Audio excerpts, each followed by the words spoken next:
श्रीरामपुर नाम के गांव में सरिता नाम की एक औरत रहा करती थी। वो बहुत ही समझदार थी। उसकी लड़की के सिवा उसका इस दुनिया में कोई नहीं था। सरिता लोगों के यहाँ काम करके अपनी बेटी को पढ़ाती थी। उसकी बेटी सारिका भी मन लगाकर पढ़ाई करती थी।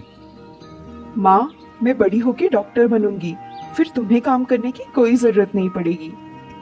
हाँ बेटा, जब तुम डॉक्टर हो जाओगी तब मैं एकदम मजे से रहूंगी। ऐसा कह के सरिता अपने काम पर निकल जाती है। वो सारे गांव में काम किया करती थी तो उसकी बेटी सारिका घर रहकर अपनी पढ़ाई पूरी करती थी। एक दिन सरिता को घर लौटने में देर हो जाती है। वो जल्दी जल्दी काम खत्म करके घर जाने के लिए निकलती है। रास्ते में एक हैंडपंप के पास गांव के कुछ लड़के दिखाई देते हैं जो एक लड़की को छेड़ रहे होते हैं। सरिता को देखकर वो लड़के डर जाते हैं। आंटी बचाओ, ये लड़के मुझे परेशान कर रहे हैं। क्या चल रहा है यहाँ पर? क्यों उस लड़की को परेशान कर रहे हो? कुछ नहीं आंटी, हम कुछ नहीं कर रहे थे। हाँ, मुझे पता है क्या कर रहे थे। हाथ छोड़ो उसका। ऐसा कहकर सरिता उस लड़की को वहां से ले जाती है। इस सरिता आंटी का कुछ ठिकाना लगाना पड़ेगा। हाँ सच में यार, पिछली बार भी यही बीच में आई थी। इसको रास्ते से हटा देंगे तो हमें कोई भी नहीं रोकेगा। बाकी के लड़के राजू के हाँ में हाँ मिला देते हैं और सब मिलकर एक योजना बनाते हैं। अगले दिन जब सरिता शाम को घर जा रही होती है तब राजू और उसके दोस्त पीछे से आकर सरिता पर हमला कर देते हैं। इसमें सरिता अपने प्राण गंवा देती है। वो हैंडपंप के पास पड़कर मर जाती है। दूसरी ओर सारिका अपनी माँ की राह देख देख कर रो रही होती है। तभी सरिता उठकर खड़ी हो जाती है और अरे, मुझे क्या हुआ है? मुझे सिर्फ लगा ही तो है। घर जाती हूँ, बहुत देर हो गई है। सारिका राह देख रही होगी। तभी उसकी नजर अपनी लाश पर जाती है। अरे, ये तो मैं हूँ। मैं यहाँ पर क्यों पड़ी हूँ? वो अपनी लाश को हाथ लगाकर देखती है तब उसे समझ आ जाता है कि वो मर चुकी है। जिसने भी मुझे मारा है, मैं उसे नहीं छोड़ूंगी। ऐसा कह के सरिता अपने घर चली जाती है। घर में सारिका अपनी माँ की राह देखते देखते रो रही होती है। मैं किसी को नहीं छोड़ूंगी। मेरी बेटी के आंसुओं का बदला लूंगी।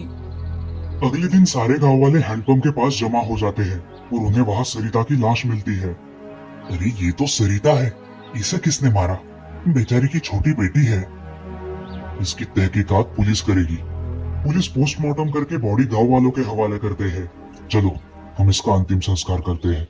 अगले दिन शाम को राजू गांव के हैंडपंप के पास से गुजर रहा होता है। तभी उसे कुछ आवाजें सुनाई देती है। वो रुक जाता है। कौन है? सामने आओ।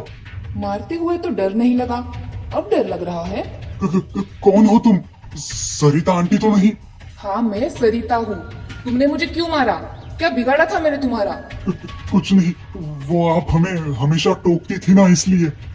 हमें माफ कर दो आंटी। अब तो मैं मर चुकी हूँ। कल तो तुम किसी भी लड़की को छेड़ सकते हो। क्यों, सही कहा ना मैंने? माफ कर दो ना आंटी, आज से किसी लड़की को नहीं छेड़ेंगे। अब तो मैं बदला लूंगी, मेरी मौत का। ऐसा कह के भूत राजू को मार डालती है और उसका शरीर गांव के बाहर फेंक देती है। अगले दिन गांव की औरतें पानी भरने के लिए हैंडपंप पर आती है तो वहाँ उन्हें खून पड़ा हुआ दिखता है। अरे, ये सब उस सरिता ने ही किया होगा। लगता है अब वो भूत बन गई है। अरे कुछ भी, ऐसे कैसे होगा? कोई जानवर आया होगा गांव में। तभी कुछ गांव वाले राजू की लाश गांव में लाते हैं। सारे गांव के लोग अब उस हैंडपंप से पानी भरना बंद कर देते हैं। ऐसे ही 2-3 दिन बाद राजू के साथी कैलाश, राजेश और रवि एक जगह पर बातें कर रहे होते हैं।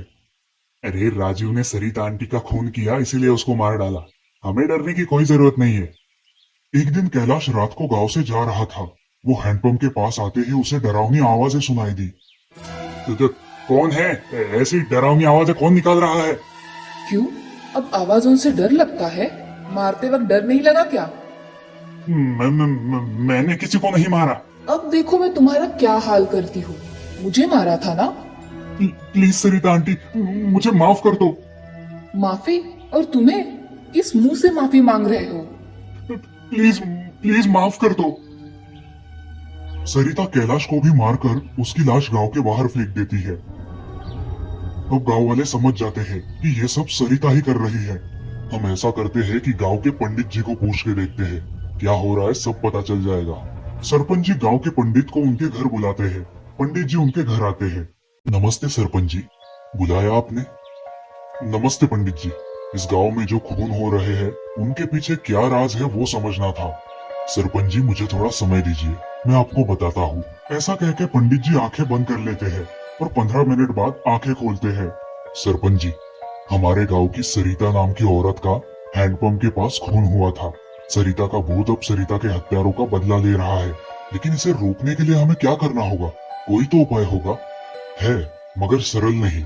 हमें इस गांव में शांति के लिए पूजा का आयोजन करना होगा और उन बचे हुए खूनियों को जल्द से जल्द सलाखों के पीछे डालना होगा।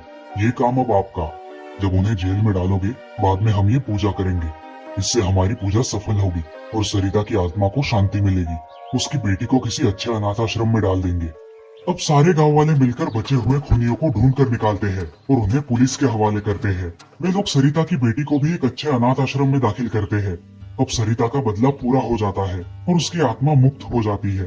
वो भूतिया हैंडपंप भी अब साधारण हो जाता है और गांव वाले हंसी खुशी रहते हैं। इस कहानी से हमें ये सीख मिलती है कि बेवजह किसी को परेशान करना बहुत महंगा पड़ सकता है।